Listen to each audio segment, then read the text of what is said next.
Hi everyone, welcome to this brand new series on aquascaping featuring my brand new Awase Scapeline 90 scape that I've literally just finished planting. I've been recording the whole process over the last 2 months or so. So this video, the first part in the aquascaping series, is going to cover the equipment I'm using, as well as the whole process of exactly how I made this aquascape, but also why I've made this aquascape.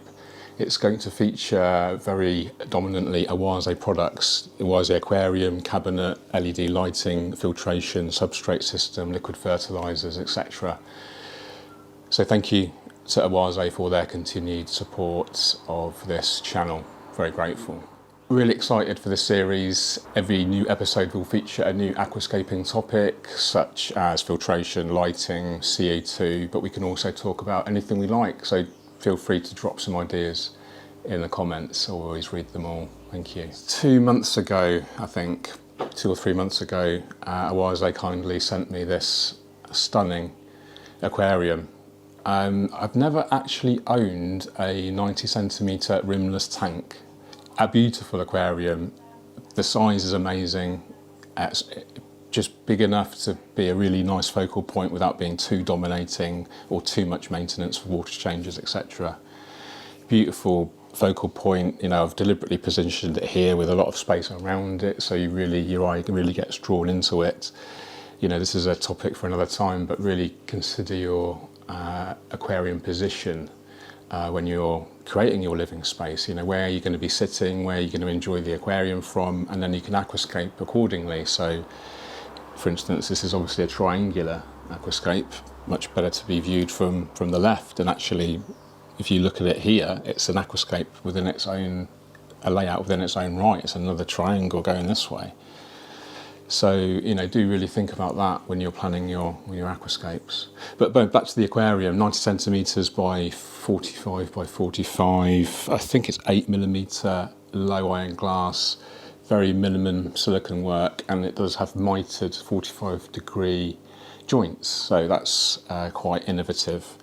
The clarity of the glass is amazing. You know, you can see all the way through. There's no green kind of tints that you get with regular aquariums. And it's just a really highly kind of finished product. When you think about an aquarium, it's just 5 pieces of glass, isn't it? You know, how many ways can we present that and make it look as good as possible? And in aquarium terms, in terms of aquascaping, good means not noticing it, you know, so that's why we use that low iron glass and minimum silicone work. So the lighting, this is the new LED. This is the 65 model.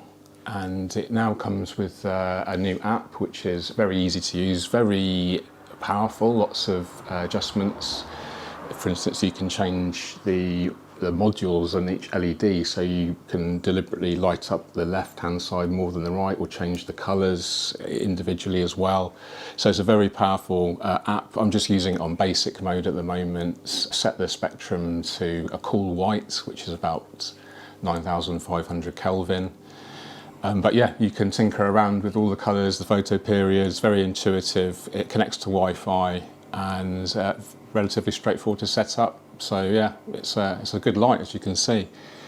I haven't given it a full trial yet, and that probably will be a video in its own right in the forthcoming series. Cabinets, again, Awase, it's going to be brilliant quality, German engineering, great design. There's some quite unique aquascaping focus features, such as the tall magnets there. You've got cutouts on the side here with magnetic inserts, so you can take that out and you can have your filter pipes coming up the side. And you do have different size actual inserts as well.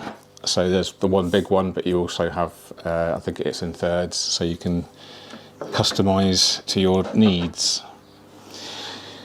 Inside the cabinet also you have the drawer for the Biomaster filter, although I do have the Biomaster actually fitted on the other side of the cabinet today, for the future, because I wanted to have the pipe work at that end of the aquarium. And actually I can still remove the pre-filter, no problem, without the drawer, so it's no issue. I have replaced the supplied filter hoses with clear hoses, and I have CO2 inline diffuser as well, which is attached to a strideways pressurised system on the manifold, which also controls my Awase Highline 400 Aquascape. The CO2 is actually set very high, it's about 5 bubbles a second, because I really wanted to give these plants the best chance possible. So that's the cabinet, the tank, the lighting, the filter is the Biomaster Thermo 850. It's just got the supplied media in, but it is a mature filter from the Highline 400. So I do have 2 Biomaster 850s running at the same time on the 400, and they've been running for years on this, so very, very mature media. By swapping the brand new 850 with an old 850, I can get this started hopefully with much fewer problems in terms of algae, etc. Obviously stock fish and shrimp straight away as well. So the brand new filter now goes on the 400, and that will be cycled in parallel with the existing mature filter. And because it's so well planted, we're not going to see any ammonia spikes or anything either. So back to the Awase Scapeline 90 system. Filtration we've talked about. I've set the temperature for about 23 degrees C, which is probably getting just because of, probably warmer than that now because of the ambient temperature. And yeah, as you can see, the aquascapes all been set up, and we'll talk about that shortly.